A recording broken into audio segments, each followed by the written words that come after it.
Benjamin Netanyahu announced a last-minute visit to Washington to meet with Donald Trump. In fact, the US president plans to meet with the Israeli Prime Minister today in what would be their second White House sit-down since Trump's return to office. The visit, confirmed by a White House official and Netanyahu's office, comes as Israel deploys troops in a new security corridor across Gaza to pressure the Hamas militant group. But Netanyahu's defense minister has said that Israel will seize large areas of the territory and also add them to its so-called security zones. Just last month, Israel had actually shattered the ceasefire with a surprise bombardment in Gaza, as we covered on NDTV, after trying to pressure Hamas to accept proposed new terms for the ceasefire, a move supported by the White House. What's tragic is hundreds of Palestinians have since been killed, but Netanyahu's visit follows Trump's shock imposition of 17% tariffs. You must note that the US is Israel's closest ally and largest single trading partner. In fact, the two countries signed a free trade agreement 40 years ago, and about 98% of goods from the US are tax-free. To understand matters better, we have with us Jake Novak joining us on this as well.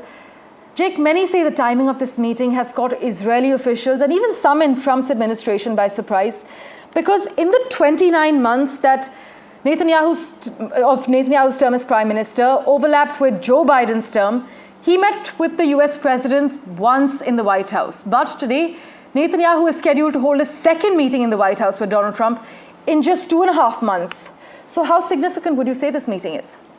Yeah, this is a very big deal, and it obviously has a lot more to do than with just tariffs and trade deals. I'm sure that'll be part of what they talk about publicly. But this is obviously very much about Iran. Yesterday, Israel's defense minister revealed a document showing that Hamas asked for and got $510 million from Iran to commit the October 7th massacres. So what I think is going to happen at the White House today is that Benjamin Netanyahu and President Trump will announce a brand new series of American-led sanctions against Iran with the added teeth of a warning saying, with this evidence and with what's going on in the last couple of months, if Iran doesn't capitulate and start to defund Hamas and defund the Houthis in Yemen, that they will potentially seek a lot more than just sanctions. I think a very big announcement is going to come out. This is about Iran, and it's not about the tariffs or the trade deal, that's for sure.